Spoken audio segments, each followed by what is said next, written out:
ሰላም ወደ ዩቲዩብ ቤተሰቦች እንኳን ወደ ቪዲዮ በሰላም መጣችሁ። በዛሬው ጉብኝታችን የምንገኘው ደግሞ ብስራተ ገብርኤል አካባቢ ሲሆን ይህንን በአይነቱ ለየት ያለ G+3 የሆነ ሰፊ ቤት እናያለን ማለት ነው። ይህ ቤት 700 ካሬ ላይ ያረፈ ሲሆን በጣም ሰፊ የሆነ ቤት ነው። እንደምታዩት ግቢውም በጣም ሰፊ ነው። እዚህ ግቢ ላይ እስከ 10 መኪና ሰፋ አድርጎ መያዝ ይችላል። እንደምታዩትም በጣም ሰፊ ነው። ወደታችም ሰፊ የሆነ ቦታ አለው ማለት ነው። እንደምታዩት እስከ ታች ድረስ ሰፊ ቦታ አለው። በዚህ በኩል ስንመጣ ይህ ቤት የራሱ የሆነ ቤዝመንት ስላለው በዚህ በኩል ያንን ቤዝመንት አክሰስ ማድረግ ትችላላችሁ። በኋላም እንደሚመስል አሳያችኋለሁ እሱን። አሁን ደግሞ ወደ ዋናው መኖሪያ ክፍል እንሂድና ዋናው መኖሪያ ቤት ምን እንደሚመስል እናያለን። ቤቱ 6 መኝታ ክፍሎች አሉት፣ 7 መታጠቢያ ክፍሎች አሉት። በጣም የሚያምር ቤት ነው። ወደ ውስጥ እንግባና ደግሞ ያሉትን እንመልከት። አሁን ወደ ውስጥ ገብተናል። እንደገባን የምናገኘው ፊት ለፊት ላይ ይሄንን የደረጃውን ቦታ ይሆናል ማለት ነው። ይሄ ደረጃ ቦታ ዲዛይኑ ለየት ያለ ስፓይራል ተደርጎ የተሰራ ደረጃ ነው ማለት ነው። ዲዛይኑ እንደምታዩት በጣም የሚያምር ነው። እዚህ ጋር ደግሞ ሰፊ የሆነ ቦታ አለ። ከጀርባ ዋናው መግቢያ ያለ ሲሆን ቀጥታ እንደገባን እዚህ ጋር ነው ፊት ለፊት የምናገኘው ማለት ነው ቤቱን። ወደዚህ ስንመጣ ደግሞ በዚህ በኩል ዋናውን የመኖሪያ ክፍል እናገኛለን ማለት ነው። ይህ ዋናው ሳሎን ሲሆን በዚህ በኩል ደግሞ ኦፕን ኪችን አለ። እንግዲህ እንደምታዩት እዚህ ጋር የሳሎኑን ቦታ ማድረግ ትችላላችሁ። የተለያየ መቀመጫ ቦታ አርጋችሁ ዋናውን ሳሎን እዚህ ጋር ማድረግ ትችላላችሁ። በዚህ በኩል አሪፍ የተፈጥሮ ብርሃን ይገባል። የግቢውን ቦታ ደግሞ በዚህ በኩል ማየት ትችላላችሁ ማለት ነው። ወደዚህ ስንመጣ ደግሞ እዚህ ጋር የምናገኘው ቦታ የዳይኒንግ ኤሪያ ስፔስ መሆን ይችላል። እስከ 10 ሰው መያዝ የሚችል ጠረጴዛ እዚህ ጋር ማስቀመጥ ትችላላችሁ። በጣም ሰፊ የሆነ ቦታ ነው። ወደዚህ ደግሞ ስንመጣ አነስ ያለውን ኦፕን ኪችን እናገኛለን ማለት ነው። እንደምታዩትም ቀለል ያለና ብዙ ነገር የተሟላለት ባይሆንም ኦፕን ኪችን ነው እዚህ ጋር እናገኛለን ማለት ነው። ወደዚህ ስንመጣ ደግሞ ባሉት ክፍሎች ዋናውን ኪችን እናገኛለን። መጀመሪያ ግን ይሄንን የመኝታ ክፍል እናገኛለን። እዚህ ጋር እንደ እንግዳ ማረፊያ መጠቀም ትችላላችሁ። ከበርም ፊት ለፊት ስለሆነ እቃ ማስቀመጫ ማድረግ ትችላላችሁ እንደፈለጋችሁ ማለት ነው። እዚህ ጋር ደግሞ የመጀመሪያውን የመታጠቢያ ክፍል እናገኛለን። የዋናው የመኖሪያ ክፍል የመታጠቢያ ክፍል ይሆናል። ይሄ ደግሞ ዋናው ኪችን ይሆናል ማለት ነው። ይሄ ኪችን ሰፊ የሆነ ክሎዝድ የሆነ ሙሉ ነገር የተሟላለት የማብሰያ ክፍል ነው። እንደምታዩትም በጣም አሪፍና የሚያምር ነው። በዚህ በኩል ደግሞ ስንሄድ አነስ ያለች ኮሪደር አለች። በዚህ በኩል ደረጃ እናገኛለን። ይሄ ደረጃ የሚወስደን ደግሞ ወደ ቤዝመንቱ ሲሆን አሁን ደግሞ እንዳልኳችሁ ቤዝመንት ላይ እንገኛለን። በዚህ በኩል ይሄኛው ደረጃ ቅድም ከውጭ በኩል ያሳየዋችሁ በር በሱ በኩል የሚያመጣን ነው። ቀጥታ ወደዚህ ቤዝመንት ያመጣናል። አሁን ደግሞ የወረድነው በዚህ በኩል ሲሆን ቅድም ከዋናው መኖሪያ ክፍል የመጣንበት ማለት ነው። ይህ ቤዝመንት እንግዲህ እዚህ ጋር የስቶር ኤሪያ ቦታ ያለው ሲሆን ይሄ ደግሞ ዋናው ሊቪንግ ሩም ይሆናል ማለት ነው። ይህንን እንደምታዩት በጣም ሰፊ የሆነ ቦታ ነው። እንደ ሳሎን መጠቀም ትችላላችሁ። እንደ ሁለተኛ ሳሎን ማለት ነው። እዛ ጋር ዳይኒንግ ስፔስ አድርጋችሁ የሚገርም የሆነ ኢንተርቴንመንት ኤሪያ መፍጠር ትችላላችሁ። ወደዚህ ስንመጣ እዚህ ጋር አንድ ክፍል አለ። እሱን መኝታ ክፍል ማድረግ ትችላላችሁ። ማጥኛ ክፍል እንደ ጌም ሩም እንደፈለጋችሁ ማድረግ ትችላላችሁ። ክፍሎቹን ላሳያችሁና እናንተ የምትፈልጉት መጠቀም ትችላላችሁ። እዚህ ጋርም ተጨማሪ ክፍል አለ። እዚህ ጋር ደግሞ ሌላ ሶስተኛ ክፍል አለን ማለት ነው። እነዚህ 3 ክፍሎች እንደ ኢንተርቴንመንት ኤሪያ እንደመሆናቸው መጠን የፈለጋችሁትን መጠቀም ትችላላችሁ። ይህ ደግሞ ስንመጣ እንደ ጂም ሩም መሆን ይችላል ማለት ነው። በጣም ሰፊ የሆነ የስፖርት መስሪያ ክፍል ይሆናል። ሙሉ ነገር ሲሟላለት ደግሞ በጣም የሚመች እንደሆነ እርግጠኛ ነኝ። አሪፍ የተፈጥሮ ብርሃን ያገኛል። ቤዝመንት እንደመሆኑ መጠንም ጨለማ አይሆንም ማለት ነው። አሁን ደግሞ የመጨረሻ የቀረን ደግሞ እቺኛዋ የመታጠቢያ ክፍል ናት ማለት ነው። ይሄኛው የዚህ ቤዝመንት መታጠቢያ ክፍል ይሆናል ማለት ነው። ቤዝመንቱ ይሄንን ይመስላል። አሁን ደግሞ ወደ ፈርስት ፍሎር ልሰዳችሁና መኝታ ክፍሎቹም እንደሚመስሉ እናያለን። አሁን ደግሞ ፈርስት ፍሎር ላይ ነው የምንገኘው። በዚህ ፍሎር ላይ የምናገኛቸው 3 መኝታ ክፍሎች አሉ። ከላይኛው ከሰከንድ ፍሎር ጋር ተመሳሳይነት ዲዛይን አላቸው። እናንተ ከፈለጋችሁ ለተለያዩ የድርጅት አይነት እንትኖች መከራየት ትችላላችሁ መኖሪያ ቤት ካልፈለጋችሁ፣ ምክንያቱም ቤቱ ምቹ ተደርጎ ስለተሰራ ማለት ነው። ይሄኛው እንግዲህ ዋናው ማስተር ቤድሩም ነው። የዚህ ፍሎር የመጀመሪያው መኝታ ክፍል ይሆናል። በጣም ሰፊ የሆነ ክፍል ነው። እንደምታዩት ዲዛይኑ ለየት ያለና ምቹ የሆነ ክፍል ነው። በዚህ በኩል ደግሞ ባልከኒ ያለው አነስ ያለ ባልከኒ፣ አሪፍ የተፈጥሮ ብርሃንም ወደዚህ ክፍል ይገባል። ወደዚህ ስንመጣ ደግሞ እዚህ ጋር ሰፊ የሆነ የመረማመጃ ቦታ አለን። ይሄኛው ደግሞ ዎኪንግ ክሎዜት ነው። እንደምታዩት በጣም ሰፊ የሆነ የልብስ ማስቀመጫ ሳጥን አለ። በዚህ በኩል ደግሞ ስንመጣ የዚህ ክፍል የመጨረሻ ክፍል የሚሆነው ይህ የመታጠቢያ ክፍል ይሆናል ማለት ነው። ይሄ የመታጠቢያ ክፍል በጣም ምቹ የሆነ የተሟላ ነገር አለው። እዚህ ጋር የእጅ መታጠቢያ ቦታ፣ ቶይሌት፣ በዚህ በኩል ጃኩዚ ያለን፣ እዚህ ጋር ደግሞ ዎኪንግ ሻወር አለ ማለት ነው። እንግዲህ በጣም ሰፊ የሆነ ክፍል ነው። ይህ ክፍል ተደግሞ ደግሞ ላይም ተመሳሳይ ተደርጎ ተሰርቷል። እሱን ደግሞ ወደ ላይ ወጥተን እናየዋለን።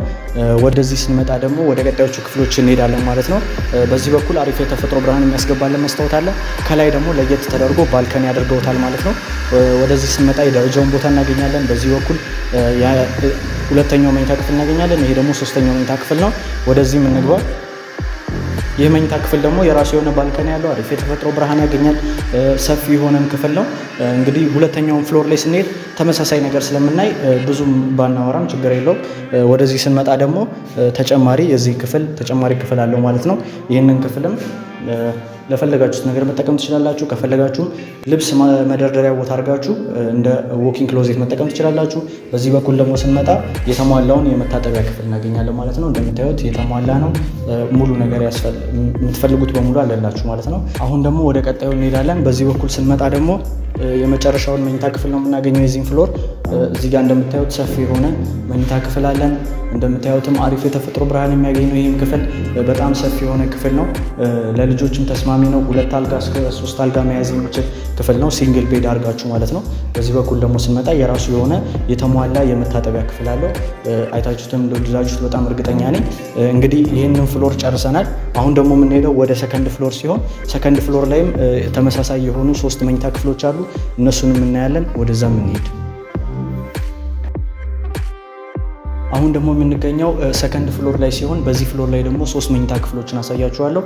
የመጀመሪያው ይህ መኝታ ክፍል ሲሆን እታች ካየነው ማስተር ቤድሩም ጋር ተመሳሳይነት አለው።